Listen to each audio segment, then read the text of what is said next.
kembali lagi di segmen kedua Take It Personal, yang mana masih dengan bintang tamu Bang Iril dari Authentics ID.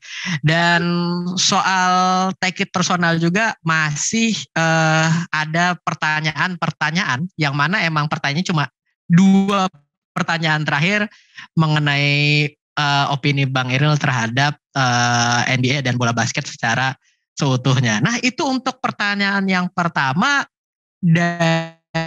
dari Didit, boleh lu kasih tahu nggak, Dit? Oke Bang, lu sebagai penikmat NBA nih yang sudah lumayan lama, nah basketball ini kan berubah ya, berubah banget. Nah, lu kan sebagai fans itu, apa sih Bang yang lu nikmatin dari perubahan basketball sama beberapa dekade terakhir yang lu rasa kayak akhirnya jadinya lu enjoy terus untuk basket, karena nggak semua orang kayak tiba-tiba nanti generasi 90-an, aduh 2000-an terlalu soft lah, contohnya kayak gitu. Jadi kayak the changes nggak semua orang bisa nerima. Nah, perubahan dari basket itu yang lo suka tuh selama dekade terakhir ini apa Bang? Yang bikin lo akhirnya lebih enjoy lagi nonton basket dan terus-terusan gitu. Gue grew up di zamannya Jordan. Jadi gue sudah menikmati permainan fisikal itu kayak apa, permainan yang sangat dominan di paint area itu dengan physicality-nya luar biasa dan keras banget mainnya, itu gue udah menikmati masa-masa itu. Game-game dimana ketika skornya mungkin akhirnya cuma 86, 79 atau berapa, itu sangat-sangat low scoring, gue udah nikmatin semua itu. Zaman-zamannya Spurs, Detroit, era 2000-an itu setiap kali mereka main pasti low scoring banget, karena defense-nya gokil, gue udah menikmati itu. Dan yang gue nikmatin sekarang adalah, jujur salah satu pemain yang bikin gue sangat menikmati NBA sekarang adalah Steph Curry. Betul.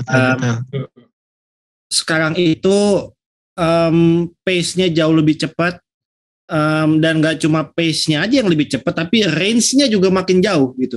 Iya, benar makin banget. jauh.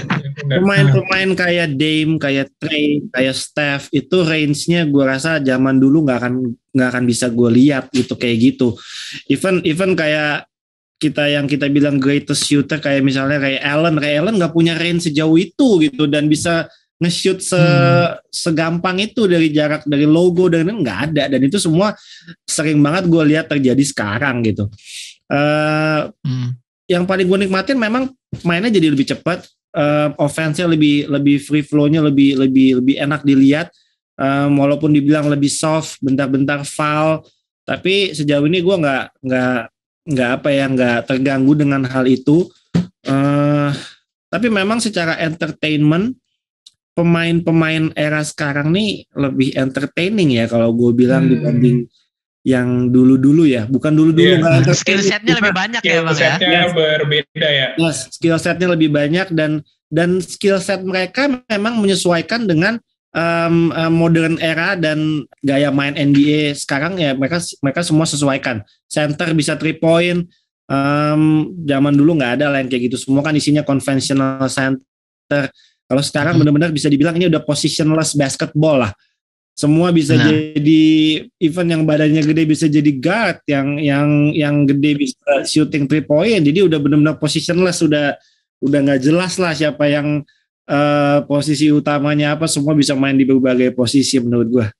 Benar, makanya pemain-pemain kayak Ben Simmons itu kan jadi tidak diuntungkan, karena kan emang skill set yang di era sekarang harus beneran kayak bisa semua itu kan, jadi ya Bang ya. Iya, ya memang kalau tadi mau nambahin apa yang bikin gue makin gila sama NBA di era sekarang, ya udah pasti sosial media ya. Kita bisa nikmatin banget konten-konten NBA setiap hari di Instagram. Lu cuma butuh scroll doang, lu udah bisa ngelihat semua highlights-nya. Lu udah bisa dapetin info semua tentang update pemain dan lain-lain dari sosial media. Cuma perlu buka handphone aja, dan itu otomatis membuat kita semua yang tadinya bisa dibilang sudah freak, udah suka banget sama NBA, sekarang udah makin gila lagi sama NBA gitu. Karena bisa 24 jam ya, soalnya maksudnya beneran 24/7 gitu.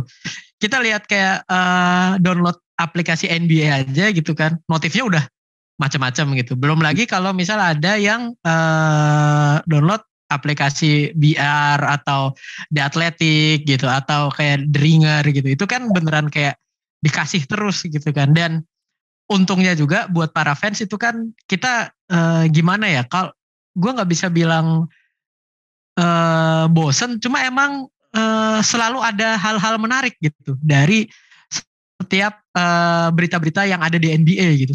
Selalu aja gitu, dari yang kecil sampai yang gede gitu kan, dari Lance Stephenson sampai Kyrie Irving itu semuanya beneran accessible banget di era sekarang gitu. Itulah yang membedakan NBA dengan liga-liga basket yang lainnya gitu loh. NBA tuh benar-benar jago mengemasnya, nggak cuma menganggap basket ini cuma sebagai olahraga, tapi jadi entertainment. Dan makin kesini ya memang marketingnya mereka ya bisa dibilang apa sih, S3 marketing semua gitu isinya, jago banget marketingnya. Benar. Bikin benar-benar kita engage terus sama mereka setiap hari gitu. Kalau misal mau dibandingin sama bola ya Bang ya, ini kan kita bisa ngeliat kalau bola makin kesini kan setiap siarannya eksklusif ya Bang. Jadi kayak misal highlight-nya pun itu kita nggak boleh kalau misal bukan akun resmi gitu loh. Kalau di NBA gitu, ini video ada yang boleh, ada yang enggak gitu. Maksudnya ini video bisa lu edit, boleh lu edit. Ya itu juga buat dari NBA-nya sendiri ngerasa ya itu free marketing gitu loh, dari ini. Dan kita kan kalau di bola kan beneran kayak lu nggak bisa nayangin gol ini gitu, sebagus apapun golnya gitu, atau sebiasa apapun golnya gitu. Iya, ini udah dari tahun kapan ya? Kayak 2018 apa 2017 gitu. Yang nggak boleh nayangin gol-golnya. Jadi kayak cuma akun-akun resmi gitu. Terus kalau enggak mungkin boleh gitu kan. Mungkin ada yang berani ngupload terus ngedit gitu. Itu paling 2-3 minggu hilang ininya, videonya. Karena itu udah gitu. pasti. Gitu kalau di bola. Nah ini kalau di NBA kan beneran kayak ini bagi fansnya beneran bisa ngedit kayak gitu juga gitu kan, bisa ngedit buat kreatornya ya mungkin gitu, bisa ngedit semau mereka gitu, tanpa NBA ada campur tangan NBA yang buat kayak lu nggak boleh nih ngepost ini, lu nggak boleh ngepost ini gitu sih Bang. Iya. Nah nih Bang, karena udah bahas dekade-dekade, kita kurangin dikit lah. Sebagai fans nih Bang, sebagai fans boleh nggak Bang kasih top 3 momen yang pernah lu rasain sebagai NBA fan? Lu boleh, lu have freedom buat ngejelasin ke kita sih, kayak gimana ceritanya, bebas. Yang penting kita pengen tahu sih big 3 favorite moments sebagai NBA fan selama ini. Big 3 favorite moments, waduh. Tough question ya Bang ya. Sorry nih Bang ya. Kalau ngomongin momen yang menurut gue memorable, pertama adalah game terakhirnya Kobe. Iya. Game terakhirnya Kobe itu menurut gue salah satu exit game paling epic lah yang pernah gue tonton gitu. Jadi itu nggak akan pernah bisa gue lupa, walaupun beberapa tahun kemudian pun sampai sekarang gue masih sering banget nonton game itu dan masih tetap merinding gitu ya. Itu luar biasa menurut gue. Terus di 2011 ketika Dallas juara ngalahin Miami Heat, menurut gue itu salah satu momen yang cukup memorable juga buat gue, karena waktu itu gue ngefans juga sama Dirk Nowitzki, jadi gue happy banget dia bisa jadi juara waktu itu, ngalahin LeBron lagi kan. Ya, dan kalau personal moment ya, kalau personal moment gue yang nggak akan pernah bisa gue lupain adalah ketika dulu gue masih di Seattle, itu gue nonton Seattle lawan Lakers, itu gue posisinya lumayan duduknya paling lebih ke depan, di courtside di tengah, jadi cuma beberapa row dari lapangan, dan itu waktu itu zamannya Shaq, dan Shaq itu berusaha nyelamatin bola dan dia niban gue. Itu my god, buset beneran ini Bang, anjir. Nah jadi dia serius nibannya nggak posisi ke gue. Kalau dia niban posisi ke gue mungkin gue udah patah tulang ya, tapi dia ke kau depan gue, tapi ada bagian badannya yang sampai ke gue lah gitu. Nah, itu gue nggak bisa imagine sih. Itu kesenggol gitu kayak udah. Itu waktu itu nggak mendokumentasikan itu ya, karena gue udah cukup kaget dan sakit pastinya, tapi itu satu momen yang kalau ngelihat ke belakang itu yang nggak akan pernah bisa gue lupain sih. Gitu. Wow, ya, itu. Wah ini menarik banget sih, buset gokil sih. Tabrak shake loh. Orang yang di bench Phoenix Suns aja langsung kayak lari. Bang Iro beresin tabrakannya loh, jadi semua momen. Kalau momen tadi mungkin momen yang paling memorable ya, tapi ada momen yang paling menyakitkan sebenarnya. Paling menyakitkan. Ini kebetulan ada istri gue juga di sini nih, biar dia dengar juga nih. Jadi dulu ketika tahun 2016, ketika tahun 2016 itu ini posisinya lagi Western Conference Finals ya. Lagi Western Conference Finals, gue lagi ngefans banget sama OKC, dan OKC itu ketemu Golden State di Western Conference Finals. Kita udah leading 3-1, dan akhirnya gue waktu itu sama keluarga gue lagi di Bandung kalau nggak salah, dan itu kita semua sudah berfoto dengan pakai baju OKC, kayak foto keluarga gitu pakai baju OKC, karena gue udah sangat yakin di tahun itu kita akan juara. Yakin seyakin-yakinnya akan juara. Gue udah siapin foto itu untuk gue post di Instagram ketika OKC juara, dan gue yakin pasti juara. Ya akhirnya kena comeback Pak, 4-3. Iya betul banget itu. Akhirnya kalah Pak. Nah itu gue aja geregetan banget ke situ. Itu gue depresinya lumayan lama itu. Lumayan lama itu. Itu sakit banget ya berarti Mas. Sebagai fans OKC ya berarti. Sakit banget. Itu mungkin satu-satunya chance terbaik OKC buat jadi juara di situ. Karena menurut gue kalau mereka lewat sama Golden State di final ketemu Cleveland, gue rasa kita bisa menang. Oh iya. Tapi emang Golden State sih. Emang Golden State sih. Iya. Abis itu kita di tahun 2016 kita di kena comeback, dan di 2017-nya KD-nya pindah ke Golden State. Itu udah masa kelam lah itu udah. Waktu itu gue jadi penasaran. Waktu KD pindah tuh apakah kayak merasa terhianati atau enggak nih Bang waktu itu Bang? Wah itu sih sedih sih. Itu sih sedih banget. Banget ya berarti ya. Gue yang ada di otak gue cuma kenapa Sam Presti lebih milih KD dibanding Westbrook gitu loh. Ya di momen itu gue ngerasa tetap pemain yang nomor satunya di OKC adalah KD gitu. Betul. Dan ngelihat dia pergi ke tim yang ngalahin kita 4-3 itu sakit sih Pak. Itu sakit banget, itu gila. Itu sakit banget benar. Rasanya gue pengen ngomong kasar banget tuh ke si KD gitu ya. Gue pengen ngetik segala macam hal di Instagram, tapi ya udahlah, emang dia nggak bisa menang juga dengan ada Westbrook di situ. Emang dia nggak bisa menang, mungkin itu Westbrook lagi yang terbaik buat dia. Ya gue sebagai fans ya support aja, cuma ya jangan ke Golden State lah gitu loh. Iya. Kemana gitu ya Mas? Spurs mungkin kan kuat juga waktu itu. Waduh, lebih OP lagi itu Zain kalau pokoknya sekarang anywhere but Golden State. Tapi sekarang udah lewat ngebak. Dia kan ada di Brooklyn sekarang. Udah lewat kalau masanya untuk depresi, atau kayak lihat dia sekarang kayak somehow dia kan jadi pemain yang kayak gue rasa udah lebih better dari yang pas di OKC ataupun Golden State ya. Udah kayak lebih baik lagi Pak menurut gue. Ya gue I always support KD. Gue rasa dia udah dapetin apa yang dia mau. Dua kali juara, 2 kali finals MVP. Gue rasa itu udah buat resumenya dia udah cukup lah ya. Dan dia sekarang mau mulai lagi bikin challenge. Bikin challenge dirinya dia sendiri dengan dia main di Brooklyn. Silahkan, gue I'm always happy for him. Ketika musim lalu dia cuma beda setengah senti dari garis 3 point, akhirnya kalah. Meskipun gue juga ngerasa yang aduh sayang banget ya, gue tetap sedih gitu, tetap ada kerasa yang aduh sayang banget ya kayak gitu loh. Tetap support. Wild shot sih. Tetap support wild shot. Tapi ini Bang, kan kita throwback sedikit. Kita nggak perlu sakit hati banget.